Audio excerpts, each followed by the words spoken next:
જય શ્રી કૃષ્ણ. કેમ છો? ધોરણ 10 અને ધોરણ 12નું પરિણામ આવી ગયું છે.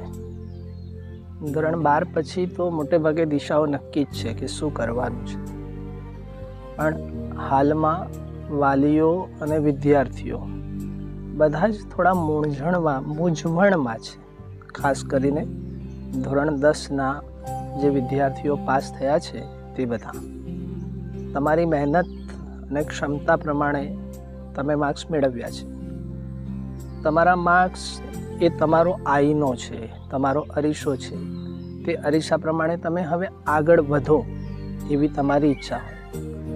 દરેક મા બાપને પણ એવી જ ઈચ્છા હોય કે મારા બાળકને જિંદગીમાં સફળતા મળે અને સુખ આનંદ મળે. આપણી આ યાત્રા જ સુખ અને આનંદને માટેની છે, પણ સાચી દિશામાં કરેલો પ્રવાસ જ આપણને આનંદ અપાવે છે. ધોરણ 10 પછી ઘણે ભાગે વાલીઓને એમ જ થતું હોય કે મારું બાળક સાયન્સમાં જાય. જરૂરી નથી કે તમે સાયન્સમાંથી જ આગળ વધી શકો. જરૂરી એ છે કે તમે આગળ વધો, જિંદગીમાં સફળતા પ્રાપ્ત કરો. અને સફળતા પ્રાપ્ત કરવા માટેનો એક જ રસ્તો નથી. ધોરણ 10 પછી મોટે ભાગે આપણને એમ જ થતું હોય ક્યાં તો ડિપ્લોમા જઈએ, ક્યાં તો 11-12 સાયન્સ કરીએ.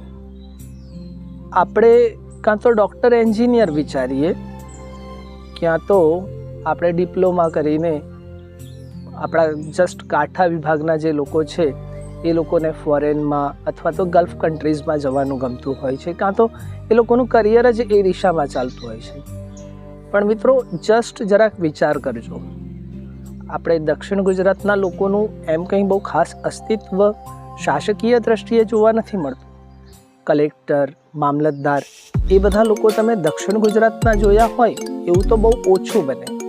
આપણા વિદ્યાર્થીઓમાં પણ એ ક્ષમતા છે કે એ કરી શકે. જરૂરી નથી એને માટે સાયન્સ જ. એને માટે તમારી ક્ષમતા પ્રમાણે તમે આર્ટ્સ, કોમર્સમાં પણ જઈ શકો.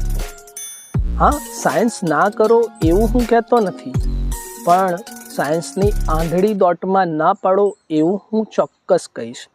તમારી ક્ષમતાને જોજો, તમારા બાળકની કેપેસિટીને જોજો, અને તમારા બાળકની કેપેસિટીને જોઈને જ તમે સાયન્સમાં એને મૂકજો. તમને એમ ના થવું જોઈએ કે અમે ફોર્સ કરીએ છીએ બાળકને આર્ટ્સ કે કોમર્સમાં જવા માટે.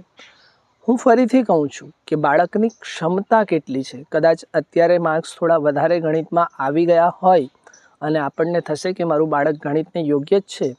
મને કંઈ જ વાંધો નથી, ચોક્કસ એ બાળક ગણિતને યોગ્ય જ છે, અને ન યોગ્ય હોય તો મહેનત કરીને યોગ્યતા પ્રાપ્ત કરી જ શકે છે. પણ આપણામાં ત્રેવડ હોવી જોઈએ એ મહેનત કરવાની.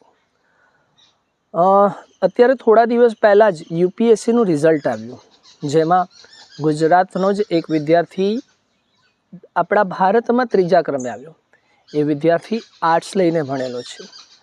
સીએ, સીએસ, મેનેજમેન્ટના ફિલ્ડમાં જવા માટે કોમર્સ એક સારી દિશા છે, જે આપણા દક્ષિણ ગુજરાતના વિદ્યાર્થીઓ મને ઓછા જોવાના મળે છે. અને તેમાંય કાંઠા વિભાગના વિદ્યાર્થીઓ તો બહુ ઓછા જોવા મળે છે. આપણા વિદ્યાર્થીઓને મોટા સપના આપણે બતાવી શકીએ છીએ, અને મોટા સપના માટે પ્રયત્ન કરવા એ બહુ અગત્યના છે.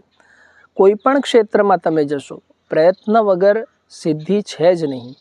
તમે ક્યાંય પણ મહેનત વગર મળી શકવાનું નથી. હવે ફેકલ્ટી અગત્યની નથી. જિંદગીમાં સફળ થવા માટે કોઈ પણ સ્ટ્રીમ અગત્યની નથી. અગત્યની છે તમારી મહેનત, તમારી અભિયોગ્યતા, તમારામાં કેટલી ક્ષમતા છે, અને તમારી અભિરુચિ, તમારો ઇન્ટરેસ્ટ. જો તમે તમારા રસ અને તમારી અભિયોગ્યતા પ્રમાણે ફેકલ્ટી ચૂઝ કરશો તો ચોક્કસ તમે આગળ વધશો. અને 12મા સુધી થોડું ભણી લીધું હોય તો બાળક મેચ્યોર થઈ જાય. 10મા પછી બાળકને માટે સ્કોપ તો છે જ, પણ થોડી મેચ્યોરિટીનો ફરક પડે. તો વાલીઓ, હું તમને એ જ વિનંતી કરીશ કે બહુ મૂંઝવણમાં ન રહો. વિદ્યાર્થીની ક્ષમતા જાણો, એનો રસ જાણો, અને તમારા બાળકને માટે શું ઉત્તમ છે એ તમે જ પસંદ કરી શકશો. અને બાળકને અંદર કંઈક કરવાની તાલાવેલી ઊભી કરો. જીવનના કોઈ પણ ક્ષેત્રમાં જશે, સફળતા મેળવવી જ જોઈએ. અમને નાખો રે જિંદગીની આગમાં, આગને પણ બદલીશું બાગમાં. સર કરીશું સૌ મોરચા, મોતને પણ આવવા દો લાગમાં.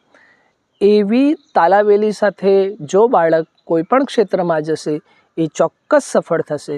ફરી પાછો કહું છું, તમારા બાળકની યોગ્યતા અને રસ પ્રમાણે જ એ બાળકની ફેકલ્ટી ચૂઝ કરજો. કોઈના દેખાદેખી નહીં, કોઈના કીધાથી નહીં.